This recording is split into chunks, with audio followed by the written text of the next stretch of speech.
Hello बच्चों, definite integration में next topic की तरफ चलते हैं and that is determination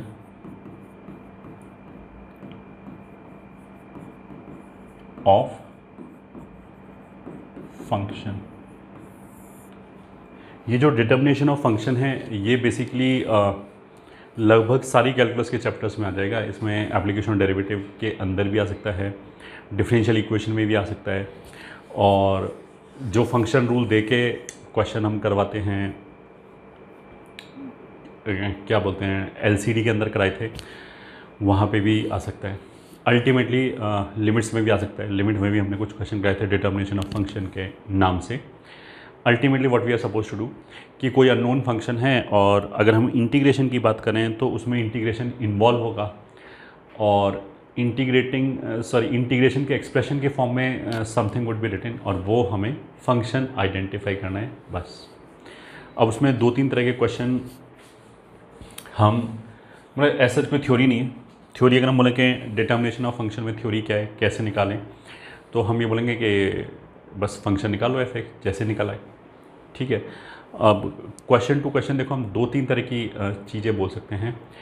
theory के पॉइंट ऑफ व्यू से हम एक दो पॉइंट याद कर सकते हैं कि अगर मान लिया जिस हम फंक्शन को इंटीग्रेट करें अगर वो अननोन फंक्शन है, इंटीग्रेशन एक्सप्रेशन के अंदर अननोन फंक्शन है, बट अगर लिमिट्स में कांस्टेंट है तो वो चाहे फंक्शन कुछ भी हो, अगर लिमिट्स के अंदर कांस्टेंट है तो उस फंक्शन को इंटीग्रेट करके जब हम कांस्टेंट्स रखेंगे उसमें तो अल्टीमेटली एक कांस्टेंट नंबर आएगा। तो वो जो इंटीग्रल एक्सप्रेशन है वो तो एक कांस्टेंट की तरह ट्रीट हो जाएगा, ठीक है। पहला सिनेरियो तो ये हो गया। दूसरी बात ये होगी कि अगर मान लिया अंदर एफ एक्स अननोन फंक्शन है और बाहर लिमिट्स में वेरिएबल है तो हम उसको कांस्टेंट की तरह ट्रीट नहीं कर सकते हैं, पहली बात। और दूसरी बात हो गया कि जब तक हमें फंक्शन नहीं पता है, डिटर्मिनेशन ऑफ फंक्शन का मतलब क्या है कि we are suppose to find the function, तो जब तक हमें फंक्शन नहीं पता तब तक हम इंटीग्रेशन नहीं कर सकते। तो उसका मतलब क्या है कि इस तरह के क्वेश्चंस में we will try to get rid of differentiation we will try to get rid of integration. और वो हम करेंगे कैसे? डिफरेंशिएट करके हम इंटीग्रल हटाएंगे। तो यूजुअली क्या होगा, मैक्सिमम केसेस में एक हमारे पास डिफरेंशियल इक्वेशन बन जाएगा। डिफरेंशियल इक्वेशन का मतलब क्या है कि जिसमें डेरिवेटिव भी इन्वॉल्व हो और एक्स और वाई भी इन्वॉल्व हो, या अगर फंक्शन एफ एक्स की बात करें तो जिसमें एफ एक्स भी इन्वॉल्व हो, एक्स भी इन्वॉल्व हो, एफ डैश एक्स भी इन्वॉल्व हो, और फिर उसको वापस इंटीग्रेट कर लो टर्म्स को रीअरेंज करके, ठीक है। दोबारा हमने क्या बोला, अगर हमें ऐसे फंक्शन का इंटीग्रेशन करना है which is an unknown function और लिमिट्स में अगर कांस्टेंट है तब तो कोई दिक्कत की बात नहीं, हम उस इंटीग्रल को एक कांस्टेंट की तरह ट्रीट कर सकते हैं। बट अगर मान लिया अंदर अननोन फंक्शन है और लिमिट्स में भी वेरिएबल है, तो लिमिट्स में वेरिएबल होने का मतलब क्या है कि जब हम उस फंक्शन को इंटीग्रेट करके वो लिमिट सब्स्टिट्यूट करेंगे तो हमारे पास एक वेरिएबल एक्सप्रेशन आएगा, ठीक है। तो इसमें अब गड़बड़ हो गया कि ना तो हम इस इंटीग्रल को कांस्टेंट मान सकते हैं क्योंकि वेरिएबल आएगा उसके अंदर, और ना ही हम इंटीग्रेट कर सकते हैं क्योंकि फंक्शन ही नोन नहीं है, ठीक है। तो ऐसे केस में हम क्या करेंगे, डिफरेंशिएट करके पहले we will get rid of that integral sign, फिर हम टर्म्स को रीअरेंज करेंगे ताकि वो इंटीग्रेट हो जाए, फिर उसके बाद इंटीग्रेशन करेंगे। This will be the process. तो थ्योरी के नाम पे यही एक दो पॉइंट लिख लेते हैं। First, if integration contains an unknown function then if case 1 limits are constant then this integral can be treated as a constant term. पहला तो ये हो गया। केस 2,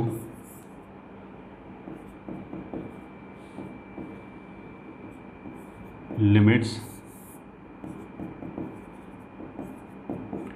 कंटेन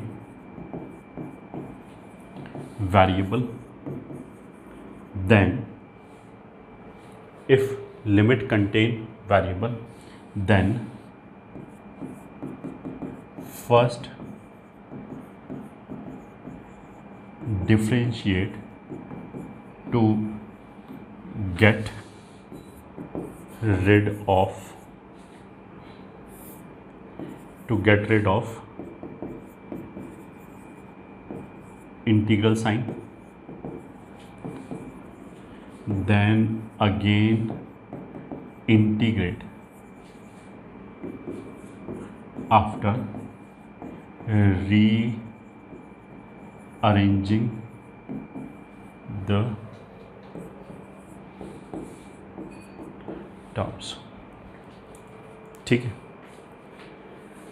इसका मतलब ये है कि जैसे कोई बच्चा ये बोलेगा पहले हमने डिफरेंशिएट किया फिर इंटीग्रेट किया तो ये तो एक दूसरे का रिवर्स प्रोसेस कर दिया, तो इसका फ़ायदा ही क्या हुआ, डिफरेंशिएट करने के बाद हमने टर्म्स को रीअरेंज भी किया है ताकि वो इंटीग्रेट हो जाए। और रीअरेंज करने का मतलब ये है कि एफ एक्स वाले जो टर्म्स आएंगे उनको हम एफ डैश एक्स के साथ क्लब करेंगे। तो मतलब ये लिख भी ले सकते हैं, that is club all the terms containing fx with f dash x। ठीक है, जिस टर्म में एफ एक्स इन्वॉल्व हो उसको एफ डैश एक्स के साथ क्लब कर दिया। तो अब कुछ क्वेश्चन करते हैं। Find F X in following cases। Question one हो गया, F x is equal to 0 to 1 X Y square plus X square Y F of Y D Y plus 3x। मान लीजिए ये क्वेश्चन। अब इसमें देखो ये जो एफ एक्स हमें निकालना है अल्टीमेटली, तो एफ एक्स बराबर ये दे रखा है, ठीक है, बट यहाँ पे एक इंटीग्रल टर्म दे रखा है एफ ऑफ वाई, इंटीग्रेशन के अंदर एक टर्म दे रखा है एफ ऑफ वाई। तो जब तक हमें एफ एक्स नहीं पता है तब तक एफ ऑफ वाई नहीं पता है, तो जब तक ये टर्म यहाँ पे ये इंटीग्रेट ही नहीं हो पाएगा। अब ये इंटीग्रेट नहीं हो पाएगा तो फिर क्या करेंगे, फिर हमने ये नोटिस किया कि जो इंटीग्रेशन है वो 0 से 1 तक है, तो अलग अलग कर दिया। सबसे पहले तो ये 3x आ गया प्लस इस x को अगर हम बाहर निकालें तो 0 से 1 y square f y D y ये आ गया प्लस 0 से 1 तक इसको अगर हम बाहर निकालें तो एक्स स्क्वायर बाहर निकला है y f y D y ये हो गया। ठीक है, तो ये वाला जो एक्सप्रेशन है, ये वाला जो एक्सप्रेशन है इसमें हमें एफ ऑफ वाई भले ही नहीं पता, बट जो भी इसका इंटीग्रल आएगा उस इंटीग्रेशन में वाई के जगह पे 1 और 0 रखेंगे तो अल्टीमेटली ये एक कांस्टेंट हो जाएगा। ठीक है, से अल्फ़ा, और सेम लॉजिक से ये कांस्टेंट हो जाएगा, मान लिया बीटा, ये लेट किया गया। ऐसा करने से क्या होगा, देखो यहाँ पे इंटीग्रेट करने के लिए एफ ऑफ वाई को कुछ मान नहीं सकते। ये ठीक है, अब ये बेवकूफ़ी होगी, कोई बच्चा बोलेगा एफ वाई को मैं वाई मान लूँ, क्यों मान लूँ वाई। ठीक है, ये तो उसने बोला कि एफ एक्स निकाल के बताओ, और हमने इफेक्टिवली ये बोल दिया कि एफ एक्स को एक्स मान लो। कैसे मान लें, पहले हमें देखना पड़ेगा ना कि ये सेटिस्फाई हो रहा है या नहीं हो रहा है, पहली बात। और अगर सेटिस्फाई हो रहा है तो we are suppose to give all the functions. हो सकता है कि हमने जो फंक्शन माना वो सेटिस्फाई हो रहा हो, बट उसके अलावा और भी इनफाइनाइट फंक्शंस हो, तो इसलिए ऐसे स्पेशल केस नहीं मान सकते।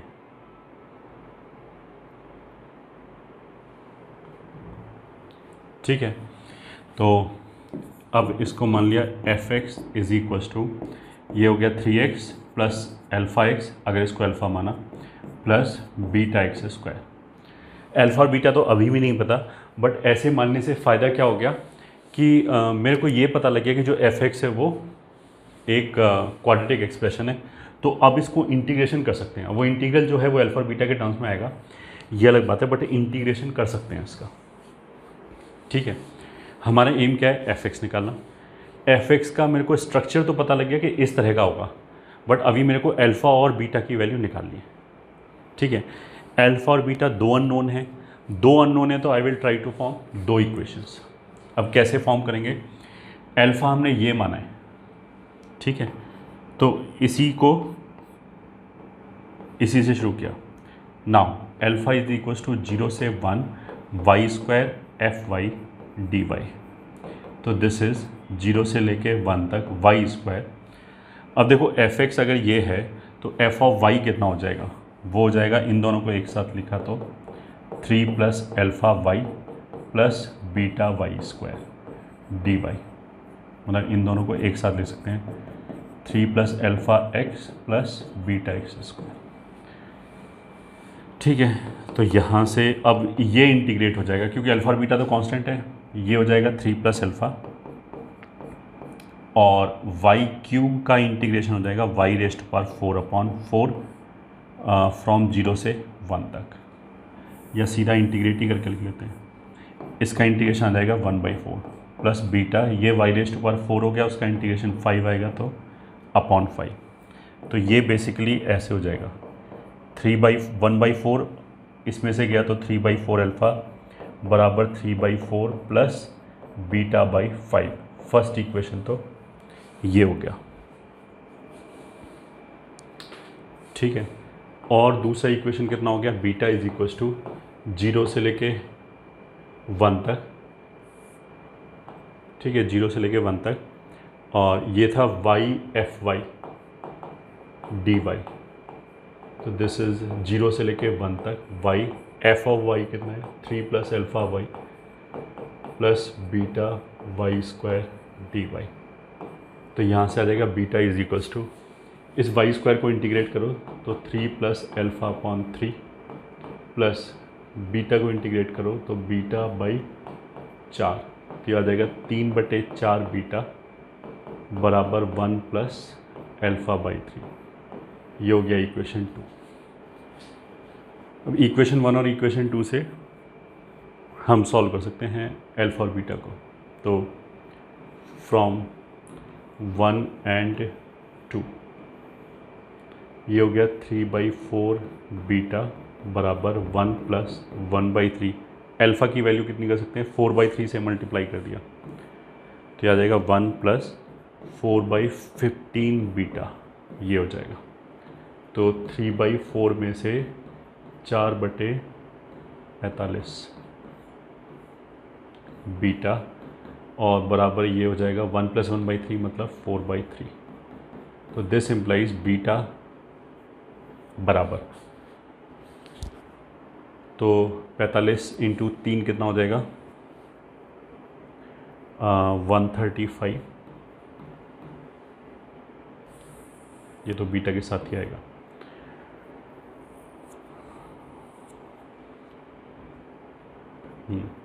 -135 -16/4 इंटू 45 बीटा बराबर 4/3। तो 3 से ये हो गया 15। तो बीटा की वैल्यू होगी 60 इंटू 4 240 अपॉन ये 119, ये बीटा की वैल्यू होगी। और कहीं से अल्फ़ा निकाल लेते हैं।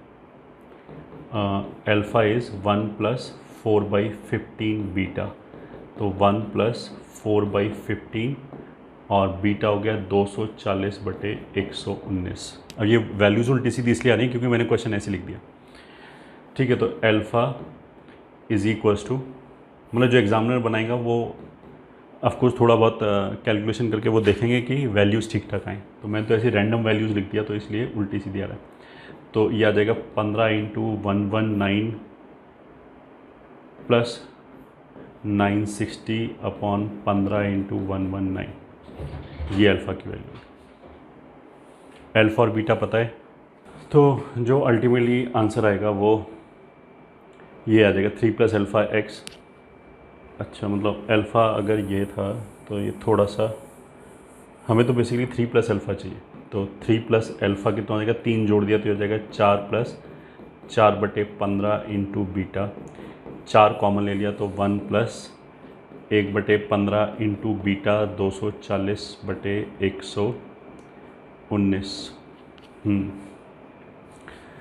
तो 15 से ये शायद कैंसिल हो जाएगा, 16।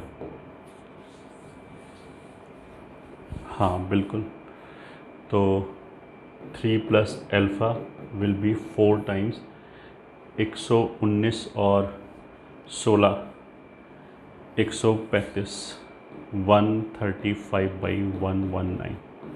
तो this implies finally F x कितना हो जाएगा 3 प्लस एल्फ़ा एक्स, तो 4 into 135/119 x plus beta x square 240/119 x square. ठीक है, ये मान लीजिए एक क्वेश्चन हो गया जिसको हम बोल सकते हैं टाइप 1, एक टाइप का क्वेश्चन हो गया जिसके अंदर मतलब हमें एफ एक्स निकालना है, वो एफ के टर्म्स में ही दे रखा है एंड इंटीग्रेशन में कांस्टेंट है, ये कांस्टेंट है तो उसी की वजह से हम इसको अल्फ़ा बीटा बोल पाए, इसलिए। अब क्वेश्चन नंबर 2, मान लिया f x is equals to 3x² plus 0 से लेके x तक e raise to power -t f of x - t dt। ठीक है, पहले तो एक क्वेश्चन देखो क्या क्या है।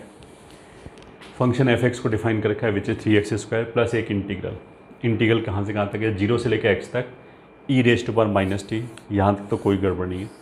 फिर f ऑफ x - t, अब f ऑफ x - t ने गड़बड़ कर दिया।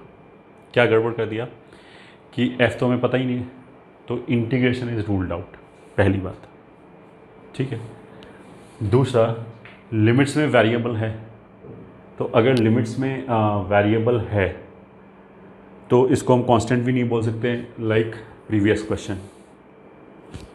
ठीक है, इंटीग्रेशन हो नहीं सकता क्योंकि अंदर जो फंक्शन इन्वॉल्व है वो अननोन फंक्शन है, और कांस्टेंट हम लिमिट्स को बोल नहीं सकते क्योंकि लिमिट्स में वेरिएबल है। तो फिर हमने क्या बोला कि पहले लिमिट को मतलब पहले इंटीग्रल को हटाओ, उसके लिए इसको डिफ्रेंशिएट किया। अब डिफ्रेंशिएट करने में भी देखो हमने जो रूल बताया था कि यहाँ पे वेरिएबल है और अंदर भी वेरिएबल एक्स है, दोनों सेम ही एक्स है क्योंकि इंटीग्रेशन तो टी के रिस्पेक्ट में, तो टी के रिस्पेक्ट में इंटीग्रेट करके फिर टी की जगह पे अपर लिमिट और लोअर लिमिट सब्स्टिट्यूट करेंगे। ठीक है, तो अगर हम डिफ्रेंशिएट करेंगे तो उसमें अंदर वाला ये जो फंक्शन है वो पार्शियली डिफ्रेंशिएट होगा। ठीक है, तो उसमें इंटीग्रल साइन जाएगा नहीं। तो पहले तो आई वुड लाइक कि यहाँ से इस एक्स से छुटकारा मिले, तो उसके लिए फिर हमने क्या किया, सोल्यूशन एफ एक्स बराबर 3x² प्लस 0 से लेके x तक e raise to power minus. अच्छा, यहाँ पे जैसे हमने क्या बोला कि अंदर जो f ऑफ x - t लिखा है इससे छुटकारा चाहिए, इसमें से x निकालना है हमें। तो एक तरीका तो ये हो गया कि हम सब्स्टिट्यूशन का सोचें कि x - t को z रख दें और फिर देखें कि उससे छुटकारा मिला या नहीं मिला। एक तो ऐसे भी सोच सकते हैं। दूसरा तरीका क्या है कि हमने बोला था कि डेफिनेट इंटीग्रेशन में एक बार हम प्रॉपर्टी तो ज़रूर लगा के देखेंगे a + b - x। तो अब हमें यहाँ पे ये समझना पड़ेगा कि integration with respect to t है, तो a + b - x नहीं, a + b - t करेंगे। तो यहाँ पे यहाँ से यहाँ तक जाने में t की जगह पे lower limit plus upper limit a + b तो हो गया x - t, ये रखेंगे। तो इस t की जगह पे रखा x - t, f of x minus इस t की जगह पे रखा x - t, और इसको तो हम छेड़ते भी नहीं, ये तो ऐसे ही रहेगा dt। So finally F x will be 3x² plus 0 से लेके x तक, इसको हम ऐसे लिख सकते हैं e raise to power x e raise to power t f of t dt। तो अब देखने में तो देखो ऐसा लगेगा कि यहाँ हमने ये सब प्रॉपर्टी क्यों लगाई, इस x से छुटकारा पाने के लिए। अब ये x तो चला गया बट यहाँ पे दूसरा x आ गया, बट इन दोनों में अंतर है। f तो हमें पता ही नहीं है तो इस x का कुछ नहीं कर सकते, बट ये e raise to power -x तो इंटीग्रेशन के पॉइंट ऑफ व्यू से कांस्टेंट है। इंटीग्रेशन तो विद रिस्पेक्ट टू t है, तो इसको तो हम बाहर निकाल सकते हैं। तो हमने क्या किया, पहले इसको बाहर निकाल दिया और फिर पूरे से मल्टीप्लाई कर दिया e raise to power x को, तो हमारे पास ये आ जाएगा 3x² into E raise to power x plus 0 से लेके x तक e raise to power t ft dt, ये आ जाएगा। अब अगर इसको हम डिफ्रेंशिएट करें x के रिस्पेक्ट में, मतलब हमारा अल्टीमेटली एम तो ये था ना डिफ्रेंशिएट करना, सो दैट कि सो दैट हम इस इंटीग्रल साइन से छुटकारा पा डिफ्रेंशिएट करेंगे तो ये आ जाएगा e raise to power x f x plus f dash x बराबर, इसको अगर हम डिफ्रेंशिएट करेंगे तो e raise to power x, एक बार तो 3x स्क्वायर, एक बार इसी का डिफ्रेंशिएट 6x प्लस इसको डिफ्रेंशिएट करेंगे तो अपर लिमिट का डेरिवेटिव 1 और फिर इंटीग्रेटिंग वेरिएबल की जगह x रख दिया तो ये आएगा पूरा एक्सप्रेशन। अब ये टर्म एंड ये टर्म कैंसिल हो गया, दोनों तरफ से ई रेज टू पावर एक्स भी कैंसिल हो गया, तो यहाँ से अल्टीमेटली फंक्शन कितना आया 3x स्क्वायर प्लस 6x, यहाँ तक ठीक है। तो अब इसको इंटीग्रेट कर लिया तो fx बराबर इसका इंटीग्रेशन एक्स क्यूब प्लस इसका integration 3x square plus c, मतलब अब ये आराम से इंटीग्रेट हो गया तो ये आ गया, तो x cube plus 3x square plus c। हाँ, अब इसमें क्या है, c तो आर्बिट्रेरी कांस्टेंट है, जो ओरिजिनल क्वेश्चन दे रखा है उसमें c नाम की कोई चीज़ नहीं है, उसमें तो सब कुछ डेफिनेट इंटीग्रेशन है। तो fx जो राइट हैंड साइड पे इसका जगह पे एक नंबर है, मतलब एक एक्सप्रेशन ऑफ x आएगा, उसमें कहीं आर्बिट्रेरी कांस्टेंट नहीं आएगा क्योंकि ये डेफिनेट इंटीग्रेशन है।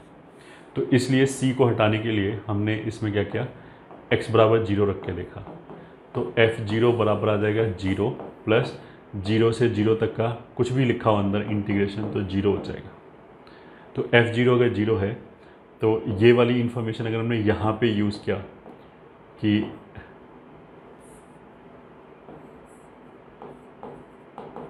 यूजिंग f0 बराबर 0 दिस विल इम्प्लाई c बराबर 0, तो फिर यहाँ से ये पता लग जाएगा कि c 0 है।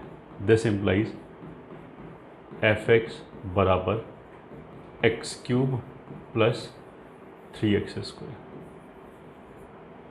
ठीक है, ये आंसर आ गया, this will be the answer.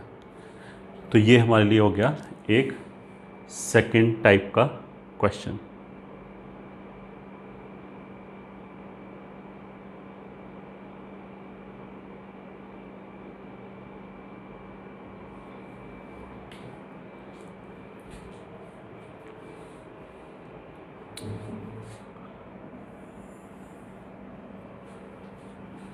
ठीक है, फिर ऐसे ही एक क्वेश्चन और कर लेते हैं कि fx रेज टू पावर 2022 बराबर 0 से लेकर x तक ft 2021 upon 9 plus T square dt, मान ये क्वेश्चन हो गया। तो सॉल्यूशन वापस वही सेम चीज़, इसका इंटीग्रेशन टी के रेस्पेक्ट में करना है, अंदर f अननोन है क्योंकि fx ही निकालना है, तो integration is ruled out. Limits के अंदर वेरिएबल इन्वॉल्व है x, तो इसको कांस्टेंट भी नहीं मान सकते, तो दैट इज ऑल्सो। तो इसलिए हमने क्या किया, सीधा सीधा डिफ्रेंशिएट कर लिया डी डी एक्स, तो इसका डेरिवेटिव आ जाएगा 2022 and fx raise to power 2021 into f dash x बराबर राइट हैंड साइड का डेरिवेटिव, न्यूमरेटर का डेरिवेटिव 1 और फिर t की जगह x रख दिया, तो fx 2021 upon 9 plus X square. तो नाउ यू कैन सी कि ये वाला जो फैक्टर है वो दोनों तरफ आ रहा है, तो you will say either fx is equal to 0,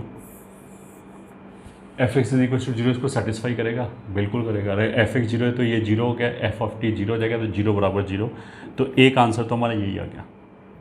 ये ठीक है, इस आंसर में ऐसे कोई बुराई नहीं है, तो कुछ बच्चे हो सकता है इस आंसर को छोड़ दें, ये ठीक है, क्यों छोड़ दिया, fx is equal to 0 is perfectly valid answer. दो मोस्ट वाली क्वेश्चन में वो क्या करेंगे, वो कुछ ऐसे बोलेंगे f x is not identically zero function. Identically zero function का मतलब क्या होता है कि ऐसा नहीं है कि एफ एक्स हर जगह जीरो है, ये तो हर जगह जीरो आ गया ना। अगर क्वेश्चन में कुछ इस तरह का स्टेटमेंट होगा तो फिर ये वाला फंक्शन क्या बोलते हैं, रिजेक्ट हो जाएगा। ठीक है, आइदर दिस इज जीरो, और अगर एफ एक्स आइडेंटिकली जीरो नहीं है तो हटा दिया हमने, तो फिर आ जाएगा एफ डैश एक्स बराबर 1/2020, सॉरी 2020 कहाँ से आ गया, 2022 आएगा, 2022 एंड 9 + x²। ठीक है, अब इसको इंटीग्रेट किया तो हमारे पास आ जाएगा f x is equals to 1/2022 और 1/a² + x² का इंटीग्रेशन हो जाएगा tan इनवर्स x/3 + c। मतलब अल्टीमेटली हमारे पास क्या है, f x is equals to 1/66 tan inverse x/3 + c। अब बाकी कहानी सेम है कि आर्बिट्रेरी कांस्टेंट आना नहीं चाहिए, क्योंकि डेफिनेट इंटीग्रेशन है जो ओरिजिनल क्वेश्चन है, तो उसमें अगर हमने x बराबर 0 रखा तो लेफ्ट हैंड साइड से आ जाएगा f0, राइट हैंड साइड से आ जाएगा 0 से 0 का इंटीग्रेशन विल बी 0, तो 0। इसको यहाँ पे चेक किया तो c बराबर 0। अच्छा, इस बात का ध्यान रखा कि जो भी अभी हमने दो क्वेश्चन किए दोनों में c बराबर 0 आ रहा है, but that does not mean कि दुनिया के हर क्वेश्चन में c बराबर 0 ही आएगा। तो ऐसा नहीं कि हम बाय डिफ़ॉल्ट अपनी तरफ से मान लेंगे c तो 0 हो गई होगा, हो सकता है और कहीं ना आए।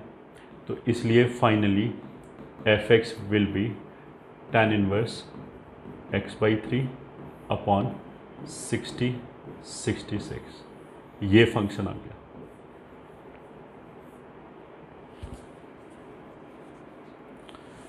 ठीक है,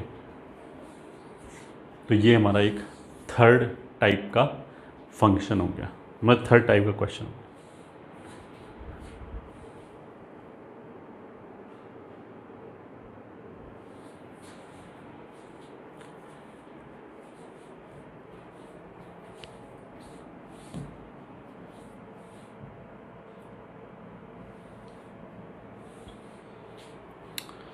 ठीक है, so this was determination of function. अब अगले टॉपिक की तरफ चलते हैं and that is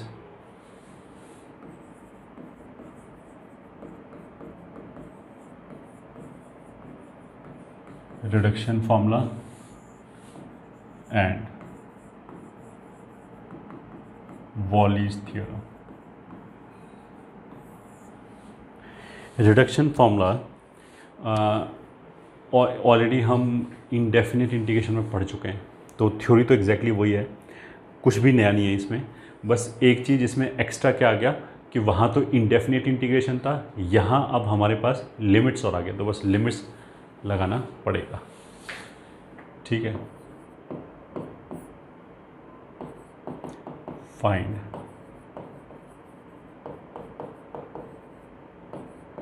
reduction formula for the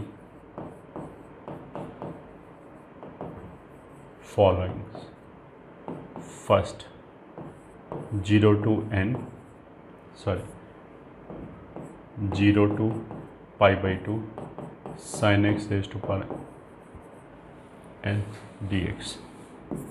तो सॉल्यूशन लेट in बराबर 0 से pi/2 sin x raised to power n dx। ठीक है, और अगर a + a - x लगाएं तो ये 0 से pi/2 cos x raised to power n dx भी हो जाएगा, दोनों एक ही बात है, कहने का मतलब ये।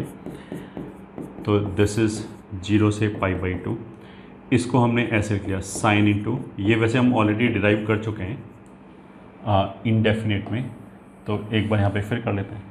साइन को अलग कर लिया और इसको अलग कर लिया, अब बाई पार्ट्स लगाया, तो साइन को सेकंड बोल दिया, इसको फर्स्ट बोल दिया, तो साइन का integration minus cos sine raised to power n - 1 0 से लेके π/2 तक माइनस 0 से लेके π/2 तक साइन का इंटीग्रेशन कॉस और इसका डेरिवेटिव हो जाएगा n-1 इंटू साइन रेस्ट पर n-2 into cos into dx। ठीक है, तो अब इस वाले केस में तो क्या है, ये 0 हो जाएगा, π/2 रखने पे cos 0 हो जाएगा, 0 रखने पे sin 0 हो जाएगा।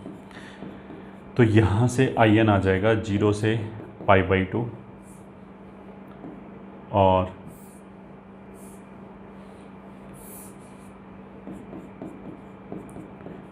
n-1 कॉमन ले लिया, तो sine rest to power n-2 into जो कॉस स्क्वायर बचा उसको लिख दिया 1 माइनस साइन स्क्वायर dx। तो दिस इज n-1 बाहर 0 से π/2।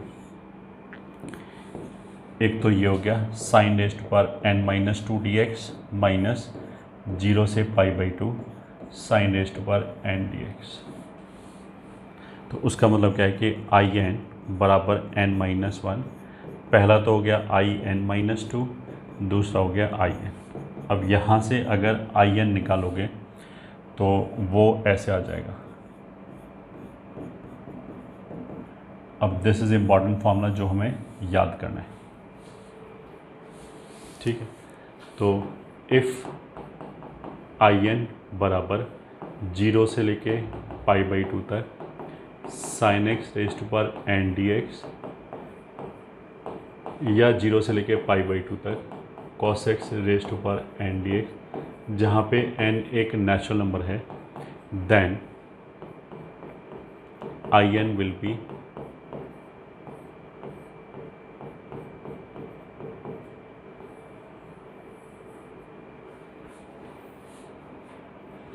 n-1 upon n into in-2।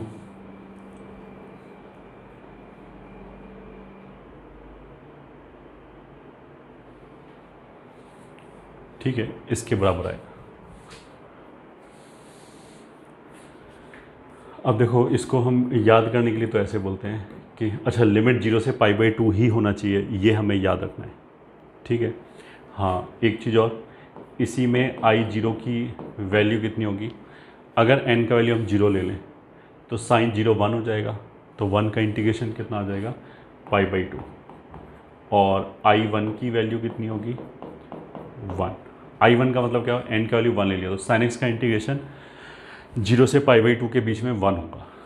ठीक है, I1 की वैल्यू कितनी होगी 1, बट I1 कब बोला है हमने, कौन से I1 की वैल्यू 1 होगी, जिसमें लिमिट 0 से π/2 ही होना चाहिए और कुछ नहीं होना चाहिए, 0 से पाई वगैरह कुछ नहीं होनी चाहिए। 0 से पाई वगैरह हो तो हम घुमा फिरा के आंसर ले आएंगे, बट डायरेक्टली ये यूज़ नहीं कर सकते। ठीक है, पहले इसी फॉर्मेट में लाना पड़ेगा कि जो लिमिट्स हैं वो 0 से π/2 तक हो और साइन x लिखा हुआ है, ऐसे नहीं कि साइन x/2 लिखा है या साइन 2x लिखा है, इस तरह की चीज़ नहीं होनी चाहिए। याद रखने के लिए हम ऐसे कर सकते हैं, in is equals to n-1 and in-2। मतलब ये जो n है वो ही यहाँ पे n है, फिर उससे एक कम, फिर उससे एक कम, n ये आ गया, फिर उससे एक कम n-1 ऊपर और in-2, ये दोनों वैल्यू याद कर लिया तो जिससे काफ़ी क्वेश्चंस हम जल्दी सॉल्व कर सकते हैं डी आई के, डेफिनेट इंटीग्रेशन के।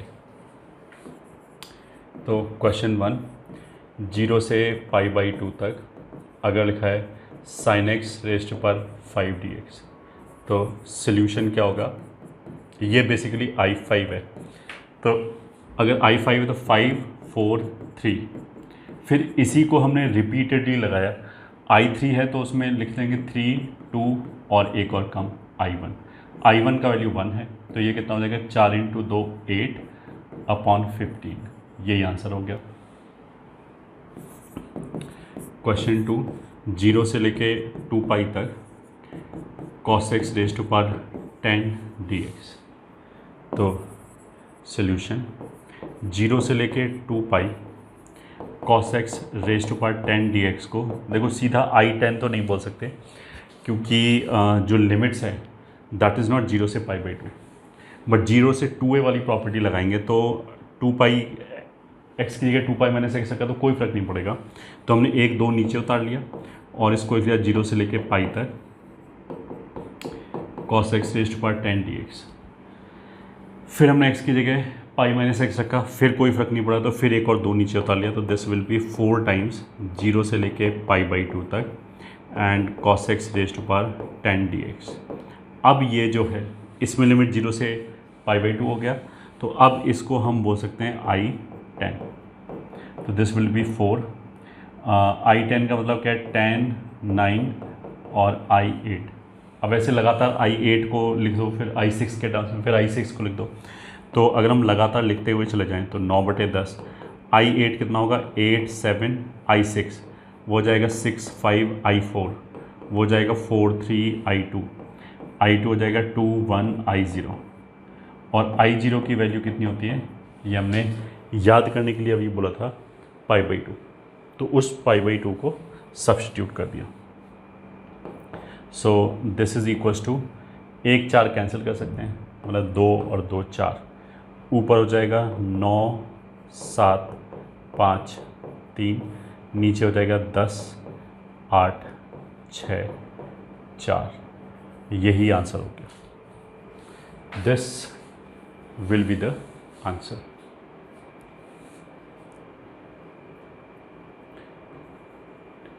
क्वेश्चन 3, अगर लिखा है 0 से लेके पाई तक x sin x raise to power 7 dx, तो सॉल्यूशन 0 से लेके पाई तक x sin x raise to power 7 dx।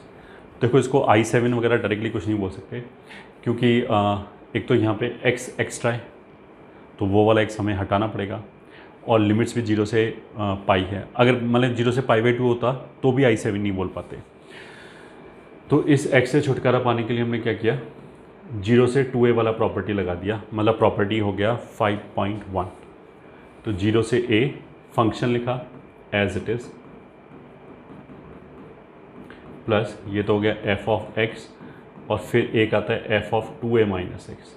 तो यहाँ पे 2a का वैल्यू कितना है, पाई, तो x की जगह पाई माइनस एक्स रख दिया, तो इस x की जगह आ जाएगा पाई माइनस एक्स, और sign pi minus x sine x होता है, तो उसको हमने ऐसे लिख दिया। अब इसमें x sine raise to power 7 और ये भी x sine raise to power 7, ये दोनों कैंसिल हो जाएंगे, केवल इतना बचा। तो this is equals to pi 0 से लेके पाई बाई 2 तक sine x raise to power 7 dx, तो which is pi times I7। अब I7 को फिर वैसे ही कैलकुलेट कर लिया, 7, 6 I5, तो 5, 4 I3, 3, 2 I1, और I1 का वैल्यू 1 है, तो दिस इज़ 1।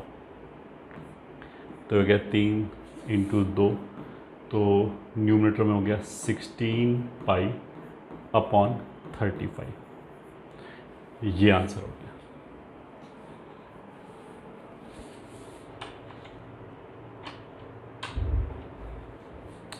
तो ये कुछ फॉर्मूले हो गए, मतलब कुछ टाइप के क्वेश्चन हो गए।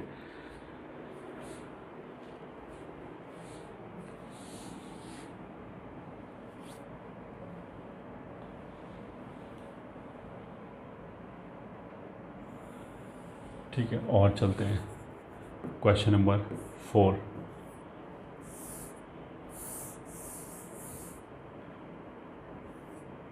अगर मान लिया हमने लिखा 0 से लेके 2 पाई तक और x into sine cube x dx।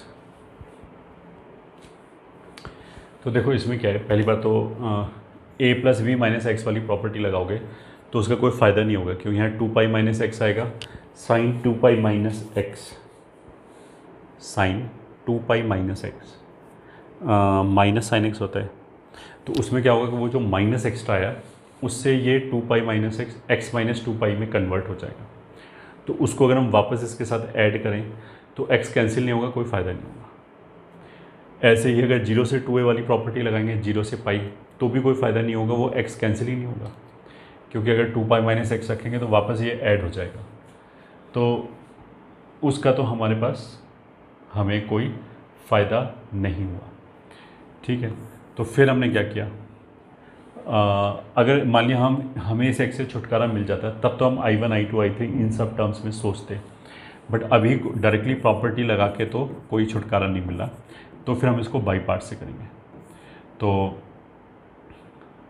एक साइन बाहर निकाल दिया और दूसरे साइन स्क्वायर को लिख लिया 1 minus cos square into d x, ऐसे लिख लिया। अब इसको बोल दिया फर्स्ट फंक्शन और इसको बोल दिया सेकंड फंक्शन, तो this is equals to x into, इसको पलट के एक माइनस अगर हमने बाहर कर दिया तो जो माइनस साइन है वो कॉस का डेरिवेटिव हो जाएगा, तो कॉस स्क्वायर का इंटीग्रेशन हो जाएगा कॉस क्यूब बाई 3 माइनस 1 का इंटीग्रेशन हो जाएगा कॉस फ्रॉम 0 से लेके 2 पाई तक माइनस 0 से लेके 2 पाई तक, फिर यही हो जाएगा cos cube x by 3 minus cos x D x.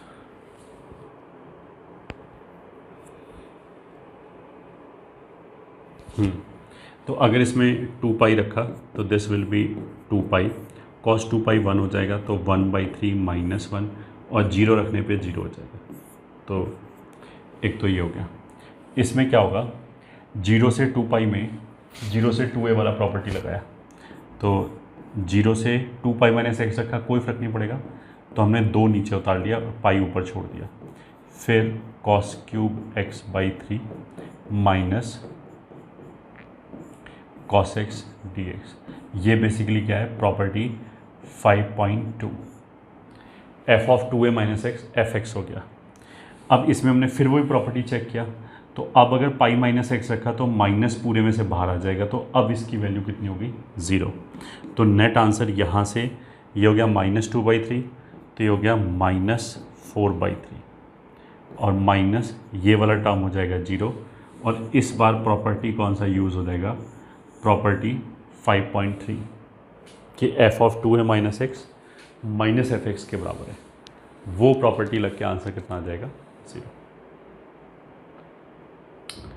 तो आज हमने अभी यहाँ पे क्या टॉपिक से स्टार्ट किया, दैट इज़ रिडक्शन फार्मूला और वॉल्यूज थ्योरम।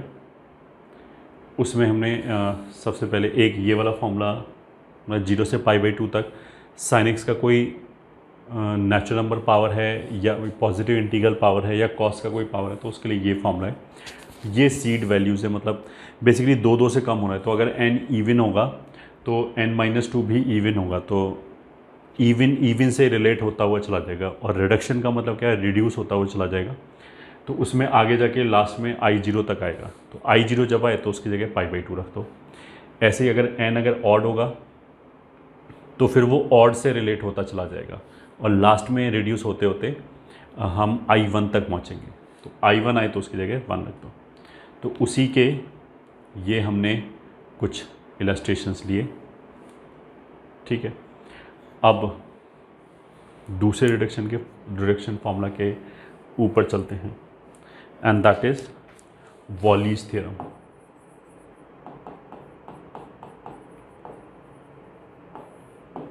ठीक है, वॉलीज थ्योरम में क्या है कि IM, n है, जिसमें 0 से लेके π/2 तक sin x raise to power n into cos x raise to power n dx ये है, ठीक है। इसके जो मतलब प्रूफ में we are not going because that is very lengthy. इसका वैसे हमने रिडक्शन फार्मूला इनडेफिनिट में करवाया हुआ है, तो प्रूफ में we are not going, that is lengthy, ठीक है। वरना बाई पार्ट लगा के IMN बेसिकली क्या होगा, IM-2 n+2 ऐसे रिलेट हो जाएगा, मतलब 2 पावर इधर शिफ्ट हो जाएगा, तो फिर 2 बार लगाना पड़ेगा, तो लगातार एक बार लगाते चले जाओ, इधर से पावर शिफ्ट करते चले जाओ, फिर लास्ट में इवन ऑड के हिसाब से केसेस बनेंगे, तब जाके आंसर आएगा। तो again we are not going into it, हम तो सीधा रिजल्ट लिख रहे हैं। तो न्यूमरेटर में हम लिखेंगे क्या, m-1 m-3 m-5, ऐसे करते करते अब ये देखो 2 रिड्यूस हो रहा है, तो m अगर इवन है तो m-1 ऑड होगा, तो ये भी ऑड होगा, ये भी ऑड होगा, तो रिड्यूस होते होते लास्ट में 1 तक पहुँचेंगे।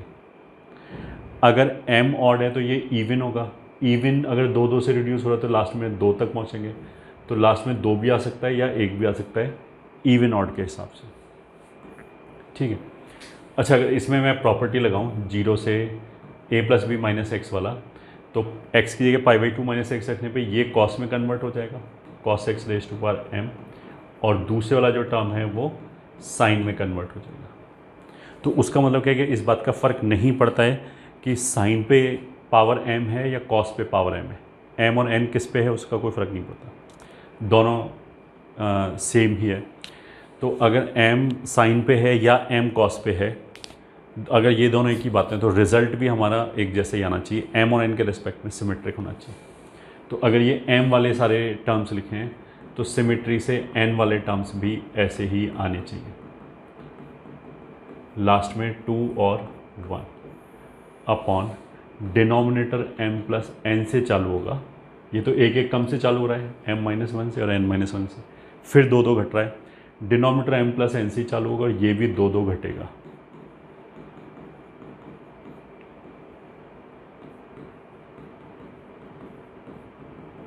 और लास्ट में 2 और 1 इंटू लैम्डा, ठीक है, into lambda, where lambda is equal to π/2 if both m, n are even. अगर दोनों इवन इंटीजर हैं तो m और n, ऑफ कोर्स m और n दोनों नेचुरल नंबर हैं, ठीक है। अगर इवन इंटीजर हैं तब तो π/2 से मल्टीप्लाई करेंगे, और अगर एक भी ऑड हो गया तो 1 से मल्टीप्लाई करेंगे। इफ़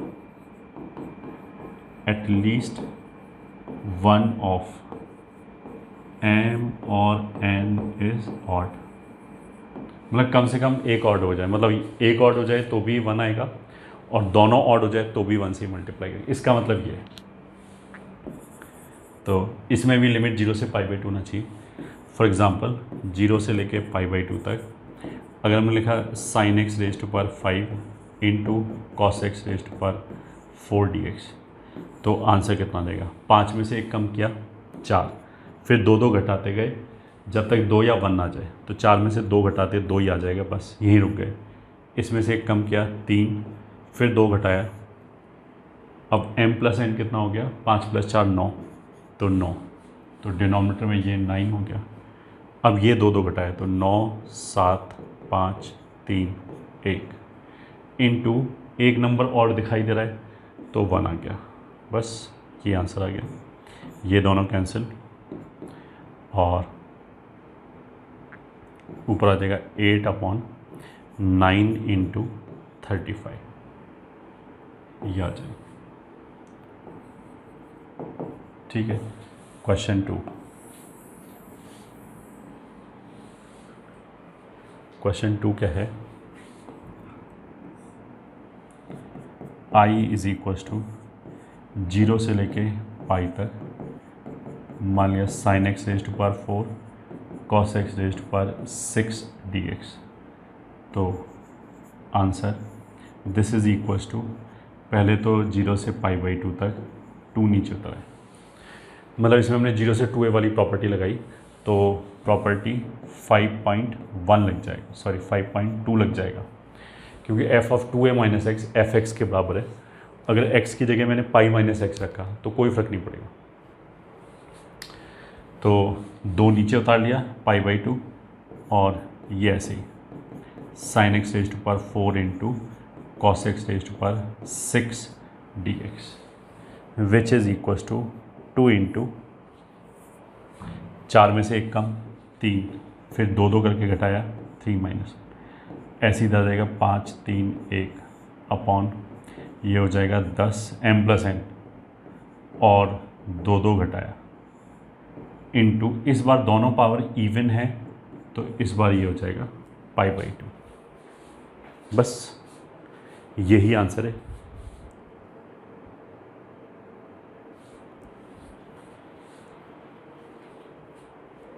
ठीक है, यही आंसर है। क्वेश्चन 3, आई बराबर 0 से पाई x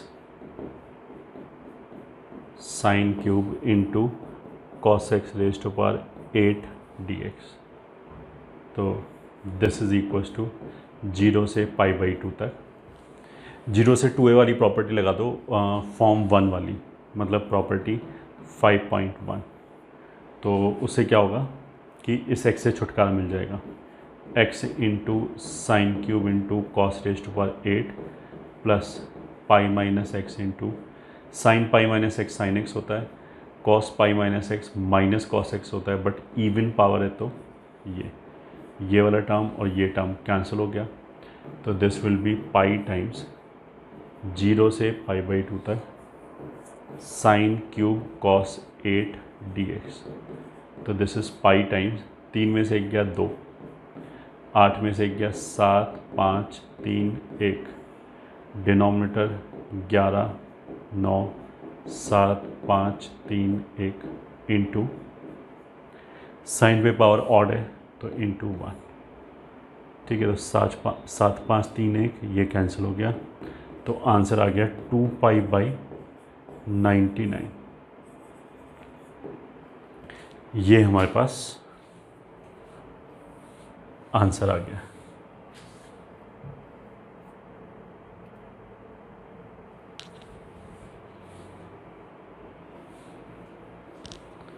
ठीक है, अब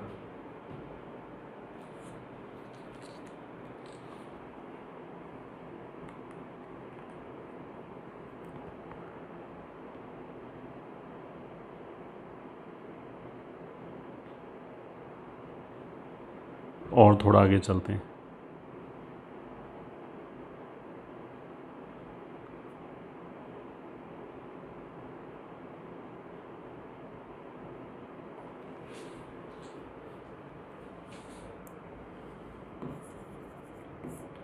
क्वेश्चन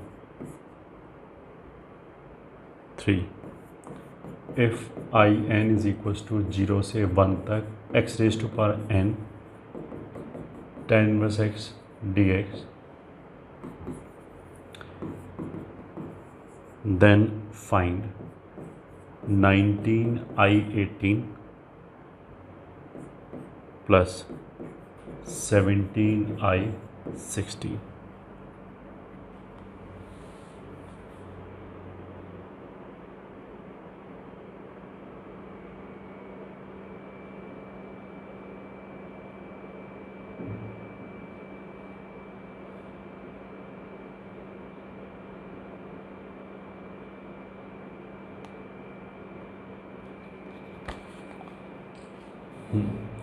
पहले यही क्वेश्चन करते हैं। Solution, I n is equals to 0 to 1 x raise to power n into tan inverse x dx। अब हमने देखो इसमें बाई पार्ट लगाया, इसको फर्स्ट फंक्शन बोला, इसको सेकंड फंक्शन, तो इसका इंटीग्रेशन हो जाएगा n+1 upon n+1 into tan inverse x from 0 से लेके 1 तक माइनस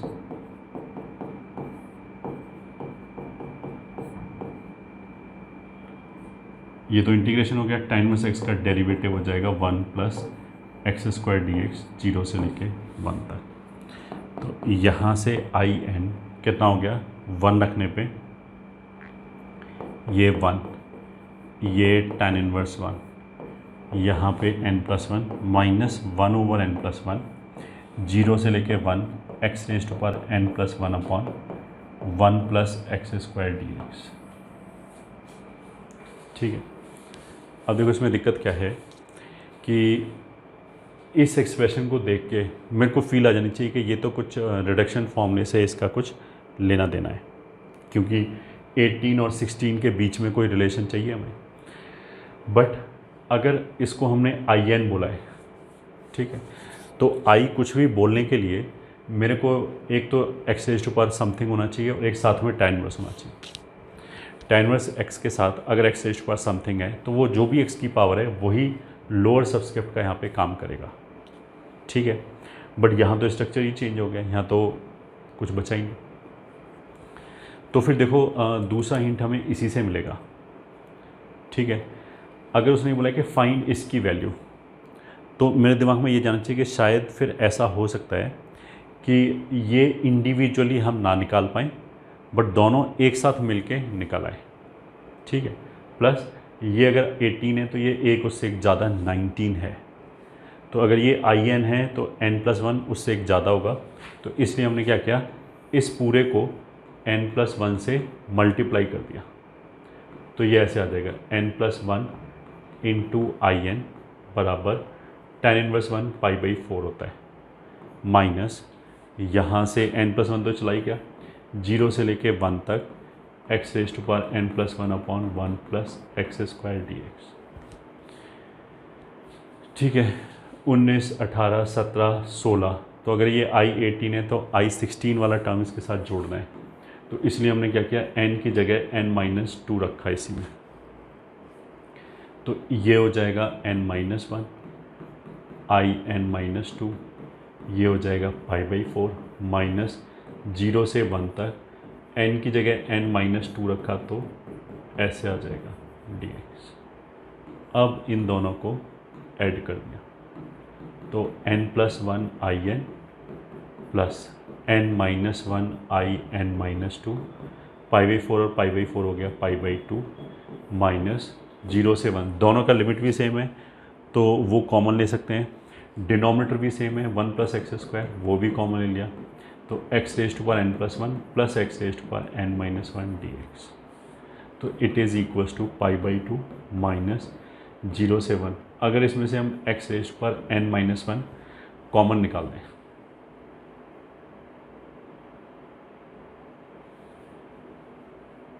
हाँ x raise to power n-1 common निकाल दें तो ये x² + 1 हो जाएगा, वो कैंसिल हो जाएगा, तो केवल इतना ही बचेगा into dx which is equals to π/2 minus इसका इंटीग्रेशन हो जाएगा x raise to power n/n between 0 and 1, so this is π/2 minus 1/n,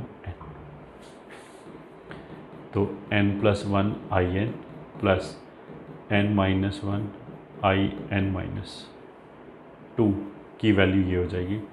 अब हमें ये चाहिए तो n की जगह हमने 18 रख दिया, क्या आ जाएगा 19 I18 प्लस 17 I16 बराबर π/2 माइनस 1/18, ये आंसर हो गया,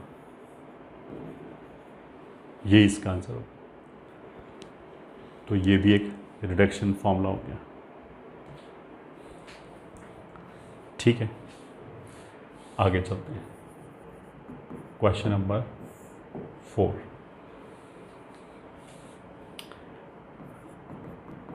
find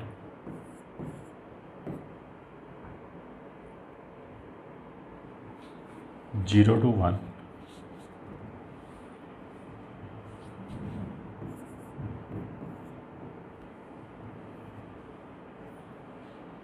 x raised to power 10 into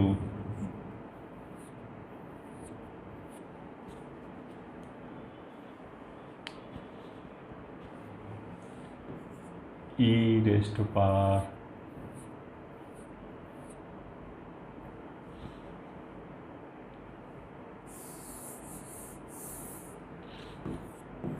0 to 1 minus x³ raised to power 20 dx upon 0 to 1 minus x³ raised to power 22 dx, ठीक है। ये इंटीग्रल की वैल्यू निकालनी है। अब देखो ये क्वेश्चन देखते ही मेरे को कुछ इस तरह की फीलिंग आ जानी चाहिए कि अगर मान लिया 1 minus x³ rays to power 20 इसका इंटीग्रल हमने निकाल लिया, तो 1 minus x³ rays to power 22 का भी निकालेंगे, पावर 2 बढ़ेगा, तो अगर इंटीग्रल एक का निकालिए तो दूसरे का तो निकल ही आएगा। तो फिर उसने दो अलग अलग इंटीग्रेशन का रेशो क्यों पूछा, ठीक है। अगर एक निकाल लिया तो उसको पता लग गया ना कि बच्चे को सॉल्व करना आता है, फिर उसने दूसरा सिमिलर इंटीग्रल क्यों पूछा, क्योंकि ये दोनों, ये पूरा जो रेशो है ये बड़ी आसानी से निकल रहा होगा। ठीक है, इंडिविजुअली निकालने में हो सकता है हमें थोड़े पापड़ बेलने पड़ रहे हो। ठीक है, अब इन दोनों अगर हम इंटीग्रल को देखें तो दोनों में लिमिट 0 से 1, 0 से 1, 1 minus x cube, 1 minus x cube, केवल इन पावर का डिफरेंस है। तो हमने क्या किया, इस पावर को ही जनरलाइज कर दिया 0 से लेके 1 तक, 1 minus x cube raise to power n ले लिया। ऐसे करने से ये I20 हो गया, ये I22 हो गया, तो मेरे को I20 अपॉन I22 का रेशो चाहिए। ठीक है, तो अब इसका हम रिडक्शन फॉर्म में डिराइव करेंगे। तो 1 इंटू ऐसे करके बाई पार्ट लगाया, अब ये सेकेंड, ये फर्स्ट, तो सेकेंड हो गया x, 1 minus x cube raise to power n 0 से 1 माइनस 0 से 1 x, इसका डेरिवेटिव हो जाएगा into 3x cube n minus 1 dx, ये आ जाएगा। ये 0 हो जाएगा क्योंकि 1 रखने पे ये 0, 0 रखने पे ये 0, तो ये तो ख़त्म हो गया। इसमें इस x क्यूब को हमने ऐसे लिख लिया, क्यों? क्योंकि अगर मेरे को in पता है और सब कुछ मेरे को in के टर्म्स में चाहिए, तो आई वॉन्ट कि केवल 1 माइनस एक्स क्यूब का कुछ पावर आए, साथ में और कुछ ना आए। तो यहाँ ये जो एक्स क्यूब आ रहा था ये नहीं चाहिए हमें, इसको ठिकाने लगाना है, तो इसलिए हमने 1 माइनस ऐसे करके लिख दिया। So this is equals to 3n 0 से लेके 1 तक। तो जब 1 को इससे मल्टीप्लाई किया तब तो आ जाएगा 1 माइनस एक्स क्यूब की पावर n माइनस 1 dx, और जब इसको मल्टीप्लाई किया तो आ जाएगा 1 माइनस एक्स क्यूब की पावर n dx, ये हो जाएगा। ठीक है, so this will give you in बराबर 3n। ये टर्म हो गया in माइनस 1, ये टर्म हो गया in, तो दिस इम्प्लाइज in बराबर 3n अपॉन 3n प्लस 1। ये हमारा रिडक्शन फॉर्मूला आ गया जो in एंड in माइनस 1 को आपस में रिलेट कर रहा है। अब हमें चाहिए क्या, पावर 20 और 22, तो हमने क्या किया, n की जगह 22 रखा है इसमें, तो ये आ जाएगा I22 बराबर, ये आ जाएगा 66 अपॉन 67 I21। ठीक है, फिर इसमें हमने n बराबर 21 रखा, तो I21 आ जाएगा 63 अपॉन 64 इंटू I20। इन दोनों को अगर हमने मल्टीप्लाई किया तो I21 कैंसिल हो गया, I22 बराबर 66, 64, 63, 67 इंटू I20। तो जो हमें रिक्वायर्ड रेशो चाहिए, required ratio is nothing but I20 upon I22, तो आ जाएगा 67 इंटू 64 अपॉन 66 इंटू 63। ठीक है, यही आंसर आ गया। नेक्स्ट क्वेश्चन की तरफ चलते हैं, एंड दैट इज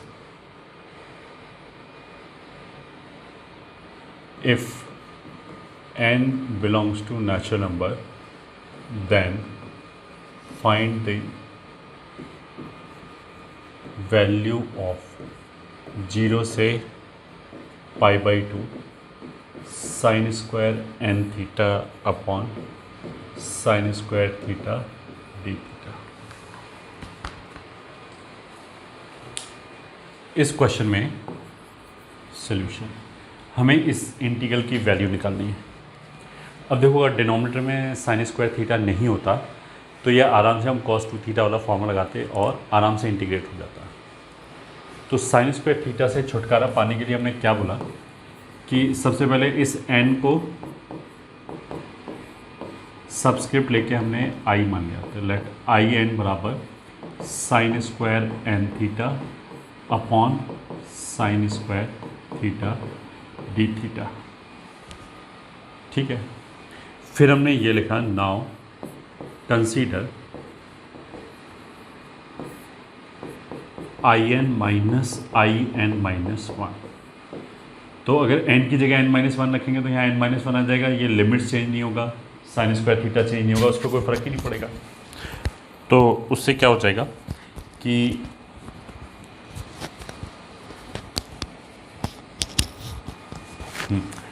जीरो से π/2 तक अगर हमने in-in-1 किया, अच्छा ये क्या सोच के किया, ताकि ऊपर sign square a minus sine square B का फॉर्मूला लगे और एक साइन थीटा कैंसिल हो जाए। तो in-in-1 करने से ये आ जाएगा sine square n theta minus sine square n-1 theta whole divided by sine square theta d theta. ठीक है, so this is equals to 0 से लेके π/2 तक। Sine square a minus sine square b होता है साइन ए प्लस बी, तो वो तो हो जाएगा 2n-1 into theta into sine a minus b, तो वो डिफरेंस आ जाएगा sine theta upon sine square theta d theta. तो उससे क्या होगा, एक साइन स्क्वायर कैंसिल हो गया। तो अभी भी हमारा जो प्रॉब्लम है वो पूरी तरह सॉल्व नहीं हुआ। ये in-1 0 से π/2 तक, और ये हो गया sine 2n-1 theta upon sine theta into d theta. ठीक है, तो हमने ये 1 मिनट के लिए jn मान लिया। लेट jn बराबर दिस। इस साइन थीटा को हटाने के लिए हमने एग्जैक्टली सेम लॉजिक फिर लगा दी। अब हमने क्या बोला, नाउ कंसीडर jn-1। तो वो कितना हो जाएगा, jn कितना है, 0 से लेके π/2 तक sine 2n-1 into theta upon sine theta, minus अगर n-1 रखा, n की जगह n-1 रखा, तो देखो लिमिट में कहीं n नहीं है, डिनोमिनेटर में कोई n नहीं है, बस केवल यहाँ n की जगह n-1 जब रखोगे तो ये हो जाएगा डी थीटा, बस ये हो जाएगा, विच इज़ इक्वल्स टू 0 से लेके π/2 तक sine c minus sine d will be 2 sine this minus this by 2, तो वो आ जाएगा थीटा इंटू कॉस में सम बाई 2। तो 2n-1 प्लस 2n-3 कितना हो जाएगा, 4n-4 बाई 2 करेंगे तो 2n-2 times theta upon sine theta into d theta. ये साइन थीटा और ये साइन थीटा कैंसिल, तो jn-1 विल बी 0 से लेके π/2 तक cos 2n-1 theta d theta. अब ये आराम से इंटीग्रेट हो जाएगा, तो इसका इंटीग्रेशन कितना हो जाएगा, sine twice of n-1 theta upon twice of n-1 from 0 से लेके π/2। अब देखो π/2 रखेंगे तो ये आ जाएगा साइन π/2, तो 2 कैंसिल हो गया, n-1 इंटू पाई, और 0 रखेंगे तो ऑफकोर्स साइन 0, और डिनोमिनेटर में ट्वाइस ऑफ n-1 में हमने अलग निकाल रखा है। ये भी पाई का मल्टीपल और ये भी 0, तो दोनों 0 हो गए। तो उसका मतलब कितना हो गया कि jn और jn-1 बराबर हो गया। ठीक है, दिस इम्प्लाइज jn-1 बराबर 0, दिस इम्प्लाइज jn बराबर jn-1। ठीक है, अब jn हमने किसको बोला था, in-1 को बोला था, तो ये कितना हो जाएगा in-1 n-2, ये हो गया। इसको हम ऐसे भी बोल सकते हैं कि ट्वाइस ऑफ in-1 बराबर in प्लस in-2, ये हो गया। ठीक है, दिस इम्प्लाइज के in माइनस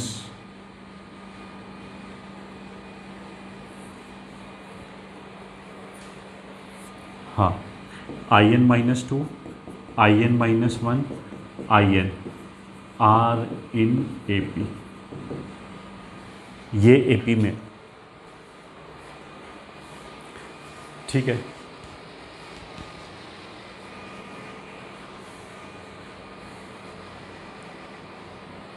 अगर ये AP में है तो उसका मतलब क्या है कि I0, I1, I2, I3 and so on are in AP।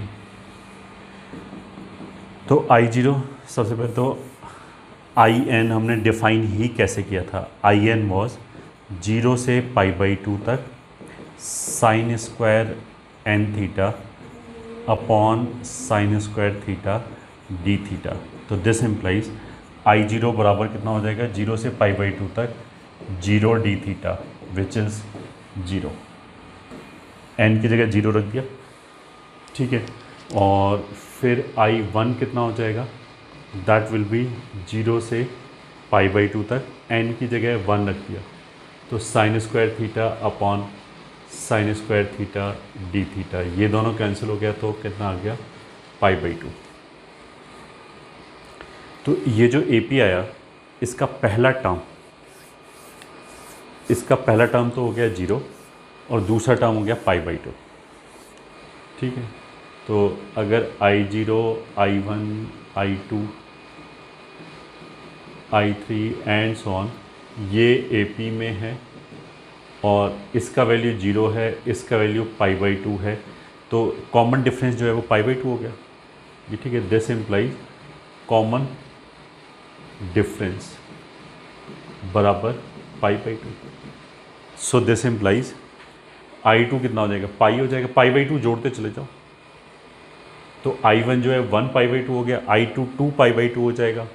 This implies I2 बराबर 2 इंटू π/2, I3 बराबर 3 into π/2 and so on, IN बराबर n इंटू π/2।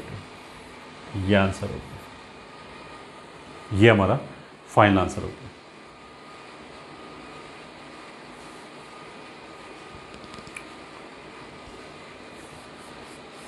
ठीक है, तो जो इंटीग्रल दे रखा था 0 से लेके π/2 तक sine square n theta upon sine square theta d theta, तो वो आंसर हमारा क्या है n टाइम्स π/2, ये आंसर होता है।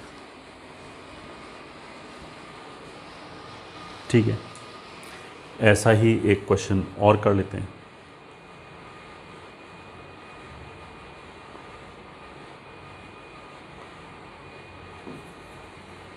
Question 2.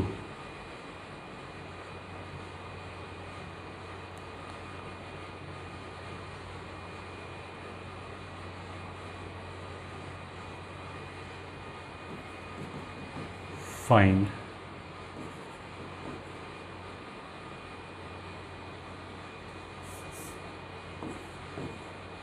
जीरो से पाई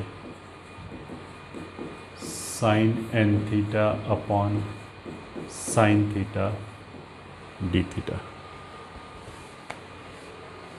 ये क्वेश्चन, ठीक है। डिटो सिमिलर क्वेश्चन है।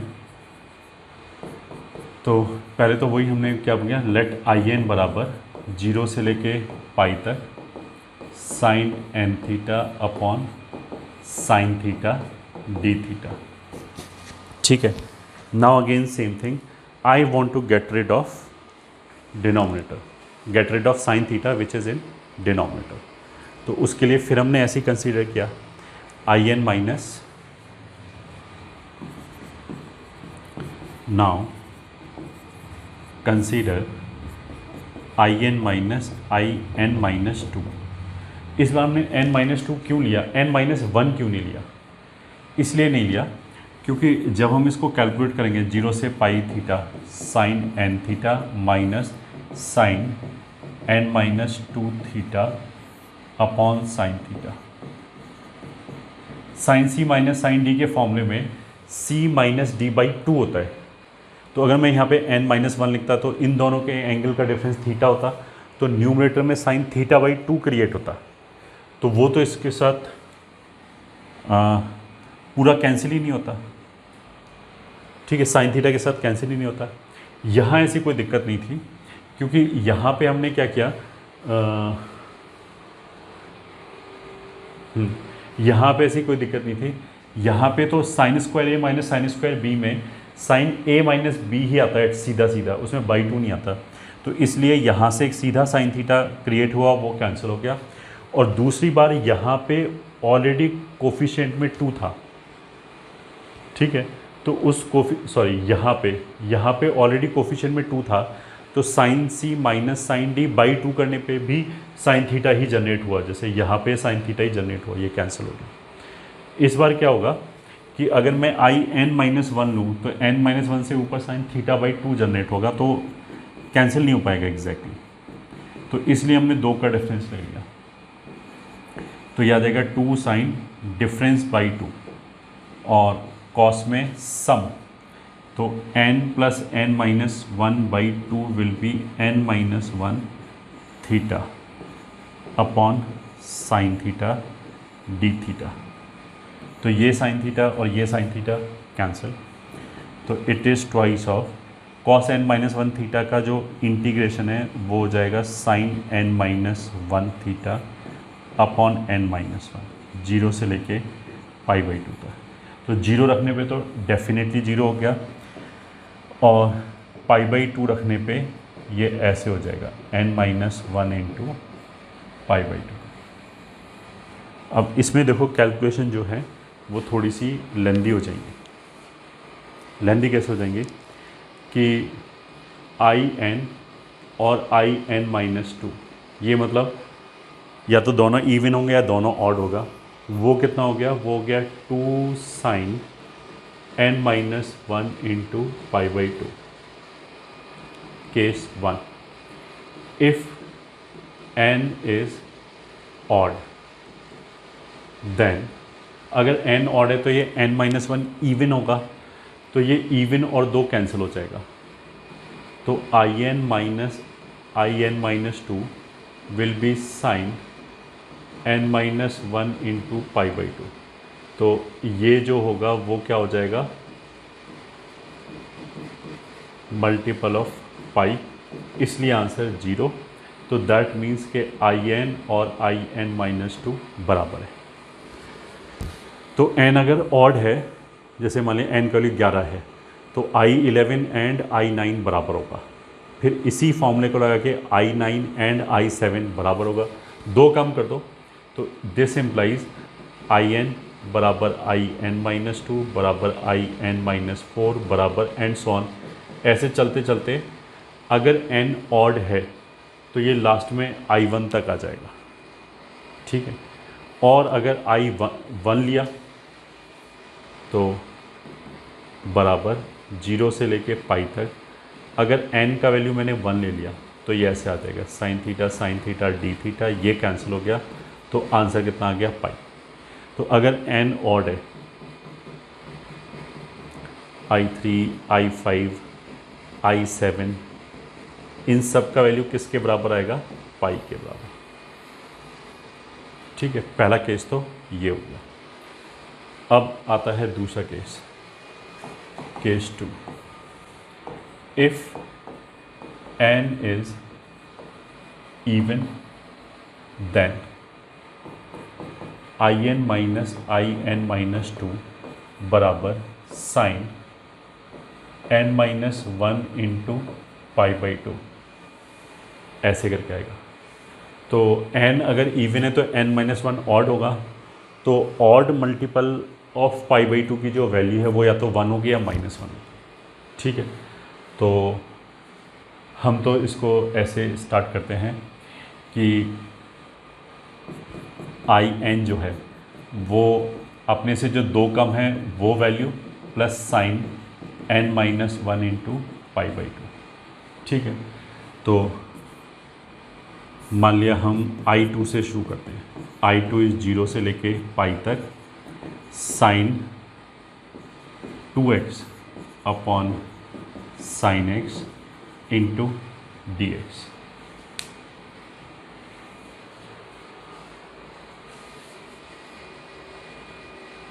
अच्छा एक बार 2 भी था, that we have forgotten 2 times, 2 times तो यहाँ 2 टाइम्स। हाँ तो ये कितना हो जाएगा, 0 से लेके पाई तक 2 sin x into cos x upon sine x D x. अगर आई की वैल्यू 2 है तो ये साइन एक्स कैंसिल हो गया, कॉस एक्स का इंटीग्रेशन निकालेंगे तो 0 आ जाएगा। तो दिस इम्प्लाइज I2 बराबर 0।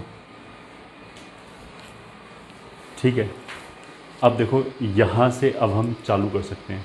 अगर इसमें हमने n बराबर 4 रखा तो I4 बराबर कितना हो जाएगा, I2 plus twice of n का वैल्यू अगर हमने 4 रखा तो ये 3 हो जाएगा, 3π/2 विल बी -1। ठीक है, I2 0 हो गया तो ये 2 इंटू -1 हो जाएगा। ठीक है, अगर हमने n का वैल्यू 6 रखा तो I6 will be I4 plus, अगर 6 रखा तो 6 में से 1 गया 5। मतलब ये तो बेसिकली क्या होगा, अगर n का मैं ऑल्टरनेट वैल्यू रखता रहूँ, ये ठीक है, n का हम ऑल्टरनेट वैल्यू रखते हैं तो यहाँ पे जो नंबर है वो एक बार +1 और एक बार -1 आता जाएगा। तो दिस विल बी +2। कुछ गड़बड़ है, और गड़बड़ क्या है, गड़बड़ ये है कि ये हम n-1 भूल गए। ये n-1 है, ये n-1 है।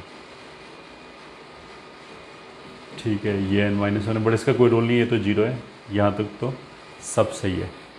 और ये अपॉन n-1 अपॉन n-1 है। I2 का वैल्यू 0 आ गया। हाँ, तो अगर हमने n का वैल्यू 4 रखा तो यहाँ पे डिनोमिनेटर में बेसिकली कितना आ जाएगा, 3 और आ जाएगा। हाँ, तो I4 प्लस 2, n का वैल्यू 6 रखा तो ये कितना आ जाएगा, 5।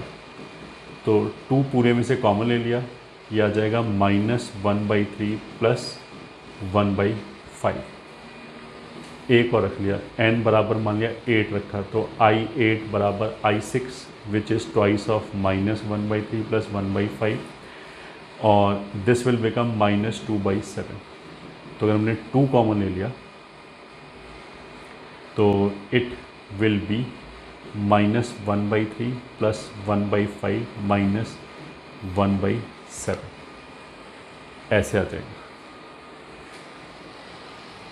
एंड आई होप कि हमने कोई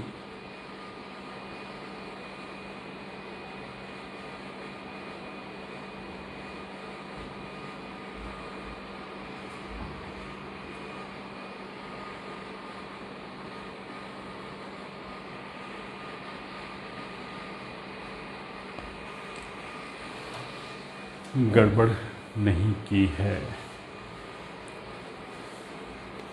लेट अस चेक।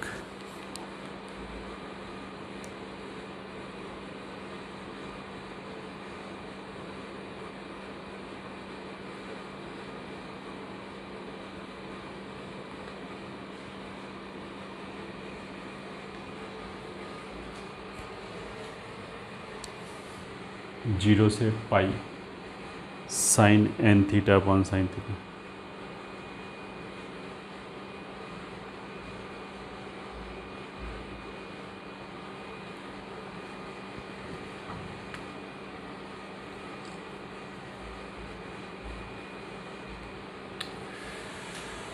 हाँ, हमने बहुत सारी गड़बड़ कर दी। क्या गड़बड़ कर दी, यहाँ हमने पाई लिखा, यहाँ पाई लिखा, यहाँ π/2 कर दिया गलती से।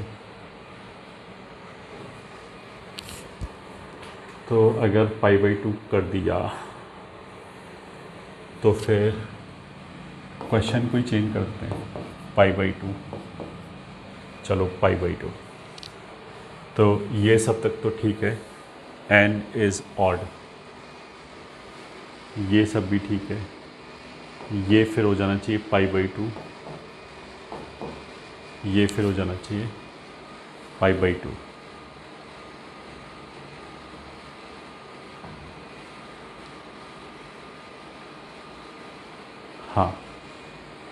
और फिर यहाँ पे ये हो जाना चाहिए π/2, ये π/2, और cos x का इंटीग्रेशन 1 आ जाएगा तो ये 2 आ जाएगा, तो इट विल बी 2, तो इट विल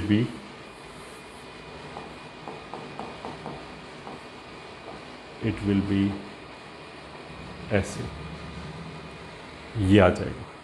ठीक है, तो ऐसे ही करते करते in will be twice of 1 minus 1/3 plus 1/5 minus 1/7 plus and so on. कहाँ तक आएगा? टोटल कितने टर्म्स आएंगे? अगर देखो I8 है तो 1 2 3 4 टर्म आए, I6 है तो 3 टर्म आए, I4 है तो 2 टर्म आए, तो In होगा तो ये n/2 टर्म्स तक आ जाएगा।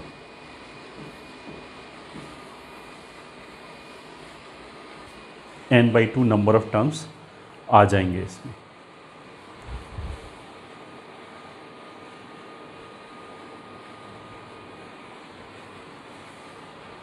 यही आंसर होगा।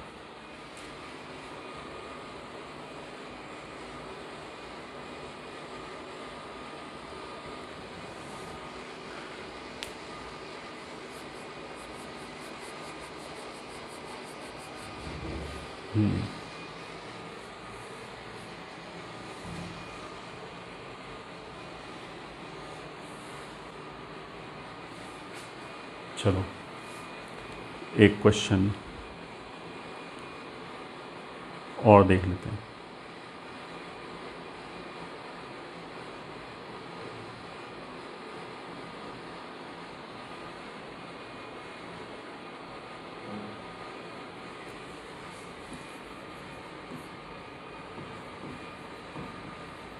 कैलकुलेट 0 से 1 x raise to power m 1 minus x raise to power n into dx where m, n are natural numbers। तो सॉल्यूशन, अगर 0 से लेके 1 x raise to power m 1 minus x raise to power n dx है, तो हमने इसमें substitution रख दिया x is equal to sine square theta, तो dx will be 2 sine theta cos theta into d theta. So this will be equals to x 0 है तो theta भी 0 हो गया और 1 पे वैल्यू π/2 हो गया। x raise to power m मतलब sine raise to power 2m theta, 1 minus x मतलब 1 minus sine square theta raise to power n, dx हो गया 2 sine theta cos theta into d theta. So this is equals to twice of 0 से π/2 sine raise to power 2m plus 1 theta, ये cos square theta हो गया, तो cos raise to power 2n और एक cos और, ये हो गया cos raise to power 2n plus 1 into theta d theta. This is equals to twice of Wallis theorem लगाया, तो 2m प्लस 1 में से एक कम किया 2m, ठीक है, फिर दो दो घटाया 2m माइनस 2 2m माइनस 4, ऐसे करते करते अब दिख रहा है ये इवन है तो लास्ट में 2 तक ही जाएगा अपॉन, अब दूसरे वाले में से भी एक घटाया तो वो हो जाएगा 2n, फिर 2n minus 1 sorry 2n minus 2 2n minus 4, ऐसे जाते जाते लास्ट में 2 तक ही जाएगा, whole divided by 2m plus 2n into 2m plus 2n minus 2, ये भी इवन है तो ये भी 2 तक जाएगा, इंटू लैम्डा। अब दोनों ही ऑड पावर हैं, दिखाई दे रहा है, अगर एक भी ऑड पावर होगा तो 1 आ जाएगा, यह क्या। Now this is equals to 2 into एक एक 2 अगर हम निकालते जाएं, हाँ हमने कुछ गड़बड़ कर दी, इन दोनों का सम 2m प्लस 2 आएगा तो +2 आएगा और ऐसे होगा। हाँ, अब ठीक है। तो अगर इसमें से 1 2 निकालें तो m बचेगा, इसमें से 1 2 निकालें तो m-1 m-2, तो m-1 m-2 ऐसे करते करते 1 तक आ जाएंगे ये, ठीक है। इसमें से 1 2 निकाला तो ये कितने फैक्टर लिखे हुए हैं m, तो 2 2 2 2 कितनी बार आ जाएगा m बार। फिर सिमेट्री से यहाँ से अगर हर ब्रैकेट से 1 2 निकालें तो 2 2 2 2 n बार आ जाएगा, n n-1 n-2 up till 1 हो जाएगा। डिनोमिनेटर में भी सब जगह से अगर हम 2 2 2 2 निकालें तो कहाँ से चालू होगा, m+n+1 से चालू होगा, फिर आ जाएगा m+n, फिर आ जाएगा m+n-1 and it will go up till 1। तो जितने टर्म्स हैं m+n+1 उतना आ जाएगा। अब देखो 2n एंड 1, ये भी m n और 1 इतना हो गया। ऊपर हो जाएगा m फैक्टोरियल, ये हो जाएगा n फैक्टोरियल और डिवाइडेड बाई हो जाएगा m+n+1 फैक्टोरियल। ये आंसर हो गया। दिस इम्प्लाइज 0 से लेके 1 तक x raise to power n 1 minus x raise to power n dx will be m factorial n factorial and m+n+1 factorial. मतलब कोई फॉर्मूला नहीं है, ये तो हमने ऐसे ही ब्रैकेट में डाल दिया है, इतना आंसर आएगा।